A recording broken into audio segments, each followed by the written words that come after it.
की ट्रेनिंग दे दी जाएगी, उनको हथियारबंद हम उनको ट्रेंड कर देंगे। और जब उनको बेरोज़गार, वो जो बेरोज़गार हमारा युवा हो जाएगा तो कहीं ऐसा ना हो कि क्राइम की क्रिमिनल की राह, क्योंकि वो ट्रेंड एक युवा होगा जिनको सशस्त्र बल की भी जानकारी होगी। तो हम तुरंत चाहते हैं कि सरकार जो है, जो किसानों के साथ आपने साल भर तक एक एजिटेशन चला, सभी को नुकसान हुआ, पारिवारिक भी, शारीरिक भी, मानसिक भी, और पूरे देश भर में जो बदनामी हुई, और एकाएक देश के प्रधानमंत्री जी ने आकर उस तीनों कानूनों को वापस लिया। तो हम चाहते हैं अगर सरकार नौकरियों की कोई घोषणा करना चाहती है, रेगुलर नौकरी करे और इस पे ऑल पार्टी मीटिंग बुलाई जाए, पूरी चर्चा की जाए। हमारे देश के बहुत सारे सेना के वरिष्ठ हमारे अधिकारी हैं जो वो ये समझते हैं इस तरह की भर्ती जो है, एक 27 साल की उम्र में जब नौजवान युवा जो कि कैरियर मेकिंग स्टेज में होगा, अगर वो रिटायर्ड कर्मचारी के तौर पर घर आएगा तो उसकी क्या स्थिति होगी। तो ये सरकार को समझना चाहिए और तुरंत इस योजना को जो है वापस लेने का काम करना चाहिए। और बहुत जी, तो क्या वो प्रधान के लिए कांग्रेस किसी स्तर पर प्रयास करें? देखिए, जैसा कि हमने कहा कि सिवाय कॉरपोरेशन के हरियाणा में केवल कॉरपोरेशन के चुनाव पूरी तरह से हरियाणा प्रदेश कांग्रेस कमेटी ने सिंबल पर लड़े। जैसे कि आदरणीय चौधरी भूपेंद्र सिंह हुड्डा जी ने कहा, दीपेंद्र हुड्डा जी ने, हमारी पार्टी ने स्वयं ये निर्णय लेते हुए कि हम ये सिंबल पर चुनाव हमने पहले भी नहीं लड़ा था। जब हमने ये चुनाव सिंबल पर नहीं लड़ा तो मैं समझती हूँ कि जो चुने हुए पार्षद हैं स्वयं वो अपने विवेक से इस बात का फैसला लेंगे। युवाओं को फायदा भी हो जाएगा सरकार। देखिए, युवाओं को भर्ती के बाद जो रिटायरमेंट उनका जो फिक्स्ड है कि 14 साल बाद आ सकते हैं रिटायरमेंट पे या 15 साल बाद, और फिर इसमें हम लोग जहाँ 1 रैंक 1 पेंशन, इसमें तो नो जॉब नो पेंशन, क्योंकि जो जॉब आपकी परमानेंट नहीं है, परमानेंट नौकरी ना होने की वजह से आपको कोई भी किसी प्रकार के रिटायरमेंट बेनिफिट्स आपको नहीं मिलेंगे, आपको एक्स सर्विसमैन का दर्जा जो है वो नहीं मिलेगा। पहले की नौकरियों में एक आप एक्स सर्विसमैन कोटे की भर्ती होती थी, और जो हमारा जवान देश के लिए अपनी शहादत देकर आता था, उसकी शहादत को जहां हम सलाम भी करते, उसके साथ साथ में उसके शहीदी का दर्जा भी उनको मिलता था, और उनके परिवारजनों को भी एक रेगुलर पेंशन का प्रावधान होता था। ऐसे में जो इस दौरान ट्रेनिंग के दौरान या जो भी कैजुअलिटी होंगी, ना उनको कोई मेडिकल बेनिफिट है, ना उनको कोई किसी प्रकार की सब्सिडी मिलेगी, ना उनको जो एक्स सर्विसमैन की कैंटीन के लिए जो सुविधा होती है ना उनको वो मिलेगा, ना उनको कोई मेडिकल बेनिफिट मिलेगा, ना उनको कोई ट्रांसपोर्टेशन की सुविधा मिलेगी, ना उनको रिजर्वेशन इन कोई प्लॉट मिलेगा, ना ही कोई ऐसी पॉलिसी बनाई है कि उसमें वहाँ से आने के बाद सरकार कोई जो है उनको कोई नौकरी देने की कोई ऐसी कोई तसल्ली होगी। केवल एक 17 साल का युवा, 17.5 साल का युवा जो जाकर उसमें भर्ती हो जाएगा, 21 मतलब 27 साल से पहले मैक्सिमम है, अगर वो 17 साल का है तो 22-23 साल में वो तो घर वापस आ जाएगा। ना ही उसकी पढ़ाई जो कि युवा हमारा जो है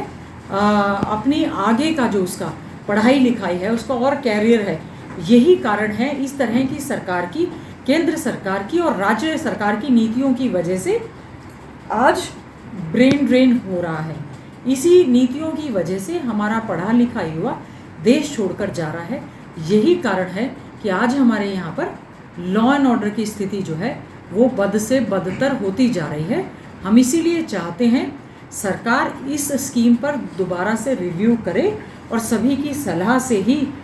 जो बेरोज़गार युवा लगातार जंतर मंतर से लेकर देश के कोनों में धरना प्रदर्शन कर रहा था, उन युवाओं को रोज़गार देने के लिए सरकार इस नीति पर दोबारा से मंथन करे और युवाओं के साथ भद्दा मजाक करना छोड़ दें। जर में बल्कि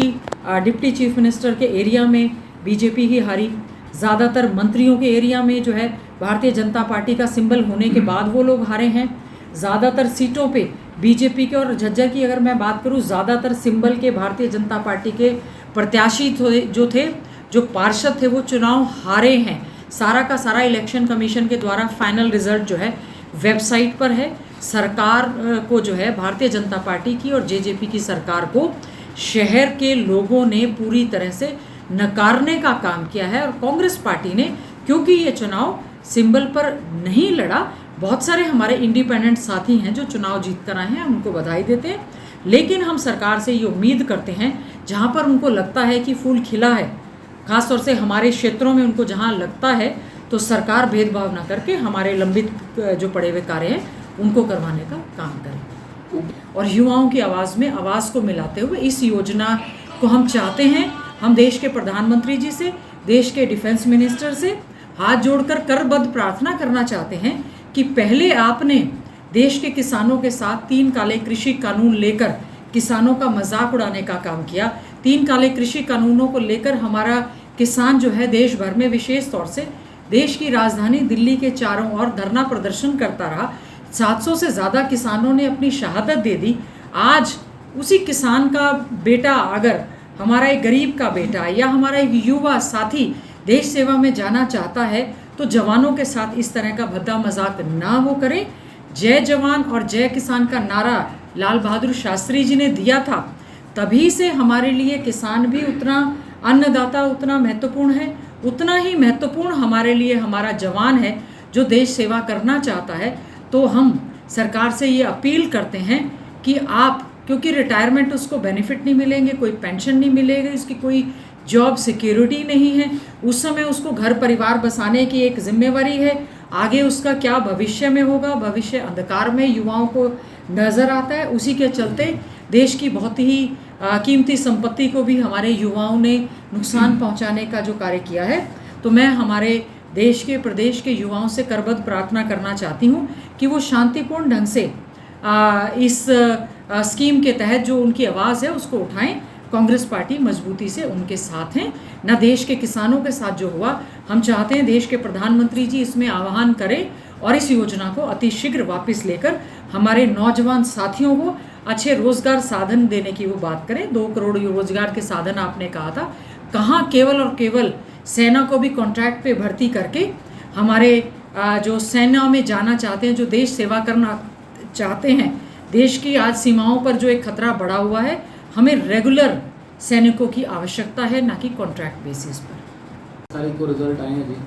संभवतः देखिए पूरे प्रदेश भर में नगर पालिका, नगर परिषद के चुनाव जो कि पिछले जून से लंबित पड़े थे, सरकार की नाकामियों की वजह से, सरकार की एडमिनिस्ट्रेटिव फेलियर की वजह से कोर्ट में या कहीं भी ये मामले चलते रहे और 1 साल के बाद जाकर, ये करीबन 1 साल के बाद जाकर चुनाव हुए। सबसे पहले तो नगर परिषद झज्जर में हमारे जो जिले राम जी हैं, जिले सिंह सैनी जी जो हैं, वो चेयरमैन बने हैं। मैं अपनी ओर से बहुत बहुत बधाई, शुभकामनाएं देती हूँ। मैं चाहती हूँ नगर परिषद झज्जर सिटी में हमारे यहाँ पर बहुत सारे हमारे कार्य लंबे समय से जो लंबित पड़े थे, चाहे वो पीने के पानी की समस्या की बात हो, चाहे वो सीवरेज की बात हो, चाहे हमारे टोटल इंटरनल रोड जो हैं जो पूरी तरह से टूटे पड़े हैं, जिनकी आवाज़ को हमने मजबूती से विधानसभा में उठाने का काम किया, चाहे वो जमा हुए कूड़े के ढेर हैं, वहाँ पर आवारा और बेसहारा पशु जिस प्रकार से घूम रहे हैं, पूरी सफाई व्यवस्था की बात हो, चाहे व्यापारी कर्मचारी आज हमारा पूरी तरह से त्रस्त है, लॉ एंड ऑर्डर की स्थिति जो हमारी बद से बदतर हुई है, बद से बदतर स्थिति में हमारे व्यापारियों ने लगातार कई बार धरना प्रदर्शन करने का काम किया है। सीसीटीवी कैमरा को लगाए जाने के लिए हमने होम मिनिस्टर से लेकर, होम सेक्रेटरी से लेकर, डीजीपी से लेकर जिले के एसपी तक से बात की है कि अतिशीघ्र सीसीटीवी कैमरे लगाए जाएं और जहां पर कैमरा लगे हैं वो वर्किंग नहीं है, ये इंश्योर किया जाए। छेड़छाड़ के मामले, स्टॉकिंग के मामले, महिलाओं के साथ अभद्र व्यवहार और यहाँ पर कई तरह की ऐसी समस्याएं हैं जो कि झज्जर में इस समय हैं। मैं चाहूँगी कि नगर परिषद के चुनाव के दौरान जो है सरकार के बहुत सारे मंत्री यहाँ पर आए, जिन्होंने आश्वासन दिया और झज्जर की जनता से वोटों की अपील की। हम चाहेंगे सबसे पहले तो हमारे क्षेत्र की जो लंबित मांगे हैं वो उनको पूरा करें। और जहाँ तक हमारी बात है, कांग्रेस पार्टी ने, हमारे हाईकमांड ने, हरियाणा प्रदेश कांग्रेस कमेटी का ये निर्णय कि कांग्रेस पार्टी ने कभी भी चुनाव जो है वो सिंबल पर इससे पहले भी नहीं लड़े थे और इस बार भी नहीं लड़े हैं। और जहाँ तक हमारा ये निर्णय था कि हम लोग ये चुनाव सिंबल पर नहीं लड़ेंगे, क्योंकि ये एक भाईचारे का चुनाव जो है माना जाता है और वार्ड वाइज चुनाव है, फिर चेयरमैन का चुनाव है। इसमें मैं कहीं ना कहीं मानती हूँ कि संगठन का गठन ना होना हमारी कांग्रेस पार्टी की बहुत बड़ी एक कमज़ोरी रही है। तो हम उम्मीद करेंगे अतिशीघ्र हमारे जिला अध्यक्ष हैं, ब्लॉक अध्यक्ष हैं और कांग्रेस के संगठन का अतिशीघ्र गठन हो, जिससे कि हम लोग मजबूती के साथ, क्योंकि आज भी भारतीय जनता पार्टी की नीतियों से उन्होंने हमारे क्षेत्र के साथ पूरी तरह से भेदभाव करने का काम किया है। माननीय मुख्यमंत्री जी की घोषणा, हर विधायक को जो 5 करोड़ देने की बात थी, मैंने शहर की हर धर्मशाला, चौपाल और पार्क के लिए केसेस बनाकर यहाँ से भेजे थे, लेकिन राजनीतिक दुर्भावना की वजह से हमारे उन केसेस को जो है सरकार ने सैंक्शन नहीं किया, शायद चुनाव की वजह से नहीं किया हो। हम दोबारा से मजबूती से अपने क्षेत्र की आवाज़ को पहले भी हमने विधानसभा से लेकर सड़क तक, सड़क से लेकर संसद तक उठाने का काम किया है और आज भी हम प्रयास करेंगे। जो चुनी हुई परिषद है उसके सभी साथी मजबूती से काम करें और हम उनको पूरी तरह से कोऑपरेट करने के लिए तैयार हैं। हम चाहते हैं जो हमारे पार्कों की जो दुर्गति है, पार्कों की जो बुरी हालत है, स्कूल की बिल्डिंग्स जो शहर में जिसका पैसा मैंने लंबे समय से सैंक्शन करवा दिया है, उनकी नई बिल्डिंग्स बने। और किस प्रकार से भ्रष्टाचार का खुला खेल इसमें हुआ है, सभी सीमाएं क्रॉस कर दी गई, पर मैं इस पर टिप्पणी ना करते हुए, जैसे कि शिक्षा का अधिकार कानून इस समय आ चुका है, न्यू एजुकेशन पॉलिसी 2020 आई है, नई शिक्षा नीति के तहत बहुत सारे स्वरोजगार के कोर्सेज हैं। या तो सरकार ये कहे कि स्वरोजगार के लिए हम उनको एक्स्ट्रा कोई लोन देने की बात करेंगे, और जो युवा इस समय पढ़ाई लिखाई से जाएगा, ठीक है, उसको एक सर्टिफिकेट दे दिया जाएगा, लेकिन उस सर्टिफिकेट की क्या वैल्यू है? क्योंकि इस समय बेरोज़गारी, गरीबी इतनी ज़्यादा है। कोरोना की वजह से जो लोगों का स्वरोजगार था, अपना रोज़गार था, वो चाहे छोटा दुकानदार है, रेडी फड़ी वाला है, ऑटो रिक्शा वाला है, या कोई भी छोटे छोटे व्यापारी कर्मचारी हैं, स्मॉल एंड मीडियम स्केल की हमारी जो इंडस्ट्रीज थी या बड़ी इंडस्ट्रीज थी, लेबर हमारा जो है सारा का सारा डिस्प्लेस हो गया, वो छोड़कर चला गया था। तो रोज़गार, एक तो बड़ी बड़ी इंडस्ट्री फैक्ट्रीज पर भी इसका प्रभाव हुआ और कोरोना की वजह से बहुत ज़्यादा आँच आई। पहले से ही हमारी अर्थव्यवस्था जो है वो चरमरा चुकी है। अर्थव्यवस्था चरमराने के साथ साथ शिक्षा के क्षेत्र में, आपने बिल्कुल सही पूछा, शिक्षा के क्षेत्र में हमारे युवाओं, स्कूल, कॉलेज, एजुकेशन इंस्टीट्यूट्स बंद होने की वजह से उनकी जो शिक्षा है वो भी पूरी तरह से बाधित हुई है। शिक्षा बाधित होने की वजह से भी युवा काफ़ी ज़्यादा परेशान था। तो कोरोना की मार झेल रहा पूरी अर्थव्यवस्था हमारी, और शिक्षा, स्वास्थ्य हमारा जो है पूरी तरह से आज चरमराया हुआ है। हमारे युवाओं को आगे क्या रहेगा, इसके लिए भी सरकार को गंभीरतापूर्वक, क्योंकि आज बेरोज़गारी की वजह से, गरीबी की वजह से हो सकता है कि भर्ती की जो एक शेड्यूल जारी हुआ है उसमें हमारा युवा चला जाए, लेकिन उसको आगे पूरी रिटायरमेंट तक की गारंटी क्या रहेगी? क्योंकि आज तो आपने देखा होगा कि कोई, बहुत सारे लोग हैं आफ्टर रिटायरमेंट, मैं नहीं कहना चाहूँगी, डिफेंस में हमारे खुद मिनिस्टर रहे हैं, आफ्टर रिटायरमेंट उन्होंने जो है 6 महीने की रिटायरमेंट उन्होंने दोबारा कोर्ट से लेने के बाद, जब डिफेंस के हमारे इतने सीनियर लेवल पर मंत्री जाने के बाद भी, और मुझे हैरानी की बात यह है, हमारे बहुत सारे सीनियर जो सेना से रिटायर हुए हैं वो आज सरकार में मंत्री भी हैं, सांसद भी हैं, उनको भी सरकार को कहना चाहिए। लेकिन बड़े दुर्भाग्यपूर्ण बात है, विशेष तौर से जो हमारा झज्जर है, हमारा सोनीपत है, रेवाड़ी है, महेंद्रगढ़ और पूरा संपूर्ण हरियाणा, जिसमें हर 10वां सैनिक जो है मैं समझती हूँ हरियाणा से होता है, उनको आज इस योजना के बाद बहुत ज़्यादा मायूसी है। यही कारण है कि देश भर में हम लोगों ने इससे पहले जंतर मंतर पर हमारी पूरी कांग्रेस पार्टी के वरिष्ठ नेताओं ने, हमारे देश के मुख्यमंत्रियों ने, हमारे CWC के मेंबर्स ने, पूरे देश के कांग्रेस के सांसदों ने, सभी विधायकों ने AICC में भी इस अग्निपथ योजना को लेकर सत्याग्रह वहाँ पर किया, और सत्याग्रह के साथ साथ हम लोगों के साथ वहाँ पर जो दुर्व्यवहार सरकार की वजह से हुआ है, वहाँ पर बहुत ज़्यादा इस चीज़ को लेकर हमें ये चिंता है। सरकार केवल और केवल दबाव की राजनीति करके ऐसी योजनाएं लागू कर रहे हैं। कतई भी हम लोग जो है ये सत्याग्रह हमारा जो 27 तारीख को पूरे देश भर में होगा, जब तक ये सरकार इस स्कीम को वापस नहीं लेती। आज बहुत सारे किसान संगठन हैं, बहुत सारे नौजवान संगठन हैं, जगह जगह पर बहुत सारे युवा संगठन हैं, पूरे देश भर में इस आंदोलन को कर रहे हैं। हम चाहते हैं सरकार तुरंत इस कानून को वापस लेने का काम करे। देखिए ऐसा है, जिस समय ये अग्निपथ योजना डिफेंस की तरफ से अनाउंस हुई, उस समय ये कहा गया कि आज के समय में हमें जो हमारे डिफेंस के, चाहे हमारे सीनियर ऑफिसर्स हैं, चाहे हमारे जो सैनिक भर्ती होते हैं, जो हमारे नौजवान हैं, क्योंकि डिफेंस के जो खर्चे पर सरकार जो है कटौती करना चाहती है, उन्होंने कहा है कि इस पर एक कट लगना चाहिए। तो मैं कहना चाहती हूँ कि देश की सुरक्षा के लिए कोई कट किसी प्रकार का ना होकर, चाहे वो चीन के बॉर्डर की बात है, चाहे पाकिस्तान की बात है, चाहे उस साइड श्रीलंका, चारों तरफ आज जो भारत देश को किसी प्रकार से, मैं समझती हूँ हमारे जवान, नौजवान और ऑफिसर्स उसको देखते हैं, सेना के ना खान पान में, ना उनकी वर्दी में, ना उनकी भर्ती में किसी प्रकार का सरकार को कोई कट नहीं लगाना चाहिए, चाहे युवाओं की बात है, क्योंकि डेमोक्रेसी लोकतंत्र में जो है एक इलेक्टेड लोग होते हैं, जो कि लोकसभा हो चाहे राज्यसभा हो चाहे वो हमारा पंचायती सिस्टम हो, हर जगह एक इलेक्टेड व्यक्ति, इसको एक लोकतंत्र में संविधान में बहुत ही खूबसूरती के साथ इसमें रखा गया है कि इसमें लेजिस्लेचर होगा, एग्जीक्यूटिव होगी, जुडिशरी होगी और चौथा स्तंभ जो है हमारा मीडिया के बंधुओं का होगा। इसमें हर एक व्यक्ति की एक जिम्मेवारी है। हाँ, ये बात उठकर आ रही है कि 5 साल तक एक सांसद या एक विधायक काम करते हैं तो पेंशन, तो हमारे यहाँ पहले भी प्रदेश में हमारे समय से ही ये था, क्योंकि ज़रूरी नहीं है कि सभी विधायक या सांसद कोई अडानी अंबानी हैं कि इतने एक विधायक को अपनी, क्योंकि वो जनप्रतिनिधि है, जनप्रतिनिधि को अपनी जिम्मेवारी निभाने के लिए भी बहुत से गरीब लोग हैं, और इसमें क्योंकि एक आरक्षण का भी प्रावधान है, गरीब लोग हैं जो जनता के चुने हुए नुमाइंदे हैं, वो अपनी जिम्मेवारी को बखूबी निभाते हैं। सबसे बड़ा मुद्दा इस समय जो है इस तरह से डिफेंस सर्विसेज के खर्चे को कटौती करके और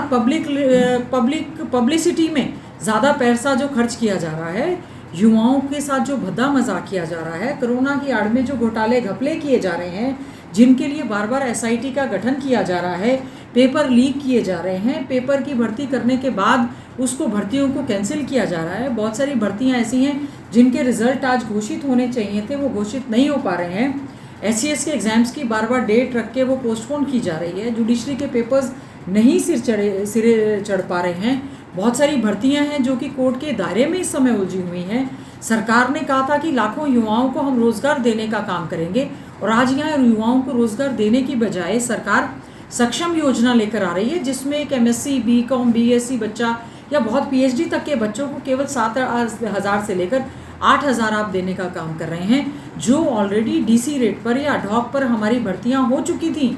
उसमें भी हैं। आपने कौशल विकास निगम के तहत एक अलग से आपने डिपार्टमेंट और एक निगम बना दिया, जिसमें भी बहुत 10-10, 15-15 साल से जो हमारे युवा, हमारे साथी नौकरियां कर रहे थे, उनको डिपार्टमेंट से लेकर आपने कौशल विकास निगम के तहत कर दिया है। इसके खिलाफ भी आज हमारा युवा जो है पूरी तरह से सड़कों पर उतरा हुआ है।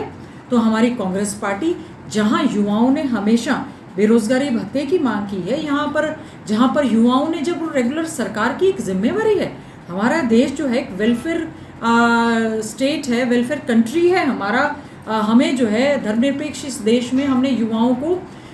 वेलफेयर स्टेट की तरह से उनको रोज़गार देना चाहिए। मैं समझती हूँ अगर हम सही समय पर हमारे युवाओं को रोज़गार नहीं देंगे तो हमारे डोमेस्टिक वायलेंस जो बढ़ रही है, जो हमारे यहाँ क्राइम बढ़ रहा है, जो नशे की चपेट में आज जो हमारा युवा आ रहा है। सबसे पहले तो मैं हमारे झज्जर के सभी पत्रकार बंधुओं का यहाँ पर बहुत बहुत स्वागत करती हूँ। मेन मुद्दा जो आप सभी साथियों से बात करने का है, आज के समय में पूरे देश भर में बड़ी अनरेस्ट की स्थिति विशेष तौर से युवाओं में फैली हुई है। सरकार के द्वारा अग्निपथ योजना जो घोषित की गई है, जिसके तहत अग्निवीर भर्ती किए जाएंगे, जब से केंद्र सरकार द्वारा इस अग्निपथ योजना की घोषणा की गई है, उसी समय से देश के विभिन्न राज्यों में हर जगह पर धरना प्रदर्शन चल रहे हैं। बहुत समय से हमारे देश के युवा, पढ़ा लिखा बेरोज़गार युवा धरना प्रदर्शन कर रहा था कि 3 साल से सेना की भर्ती नहीं हुई है। सरकार से बार बार ये मांग की जा रही थी, विशेष तौर से जिसमें हमारा क्षेत्र हरियाणा का आता है, जिसमें हमारे हरियाणा के नौजवानों में एक सैनिक बनने की, एक योद्धा बनने की, देश सेवा करने की भावना जो है वो पूरी तरह से कूट कूट कर भरी हुई है। करीबन 3 साल से, जिसमें कि 2 साल का हम समझते हैं कि कोरोना का ऐसा कठिन समय आया जिसमें कि ज़्यादातर भर्तियां नहीं हुई, सरकार ने बहुत बड़ी एक मांग के बाद अग्निपथ योजना की घोषणा की, जिस योजना से आज हमारे पूरे देश भर में और विशेष तौर से युवाओं में बहुत ज़्यादा रोष है। हमारी कांग्रेस पार्टी, हमारी ऑल इंडिया कांग्रेस पार्टी की अध्यक्षा श्रीमती सोनिया गांधी जी, हमारे नेता राहुल गांधी जी और हरियाणा प्रदेश कांग्रेस कमेटी, जिसमें हमारे नेता चौधरी भूपेंद्र सिंह हुड्डा जी, हमारे पार्टी के अध्यक्ष उदय भान जी और सभी लोग, हम लोग इस अग्निपथ योजना के बिल्कुल खिलाफ हैं और युवाओं के समर्थन में हैं, क्योंकि आज हमारा पूरा देश इस समय बेरोज़गारी की समस्या से पूरी तरह से जूझ रहा है। जहां पर हरियाणा राज्य बेरोजगारी में नंबर 1 पायदान पर इस समय आ चुका है। ऐसे में अग्निवीरों की भर्ती को केवल मात्र 4 साल के लिए कर देना, 17.5 साल की एज में भर्ती को आपने कहा है कि वो शुरू करेंगे और 21 साल तक का युवा जो है उसमें एलिजिबल रहेगा। 4 साल में आप उस युवा को जो भर्ती करेंगे, उसके बाद आप 1 साल की ट्रेनिंग और 4 साल तक की नौकरी के बाद युवाओं को घर वापसी का आदेश दे देंगे, जिसमें 75% युवाओं को ये है कि केवल मात्र 25% युवा रहेंगे जो कि सेना की, केवल सैनिक और नौजवान वो भर्ती होंगे, जवान भर्ती होंगे। जो इसमें हायर रैंक या कमीशन सर्विसेज हैं वो नहीं होंगी। कहाँ तो 1 रैंक 1 पेंशन की मांग करते हुए देश के प्रधानमंत्री जी ने आश्वासन दिया था, कहाँ सबकी पेंशन बहाली की या पेंशन बढ़ोतरी की बात हो रही थी, कहाँ सभी को समान वेतन समान कार्य की बात हो रही थी, कहाँ पर युवाओं के साथ ये जो भद्दा मजाक करके इस तरह की डिफेंस में इस तरह का मजाक, जो तीनों सेनाएं हैं उसमें इस तरह की जो भर्ती की जाएगी, इसमें मैं समझती हूँ हमारी कांग्रेस पार्टी पूरी तरह से इसके विरोध में है। आने वाले समय में 27 तारीख को पूरे देश भर में, पूरे भारत देश में सत्यमेव जयते करके हम लोग एक सत्याग्रह का आयोजन करेंगे, जिसमें पूरे देश भर में, हरियाणा प्रदेश में और झज्जर में भी इसको लेकर धरना प्रदर्शन किया जाएगा। 27 तारीख को सुबह 10 बजे जो हमारा मिनी सेक्रेटेरिएट है उसमें ये धरने का हम लोग आयोजन करेंगे।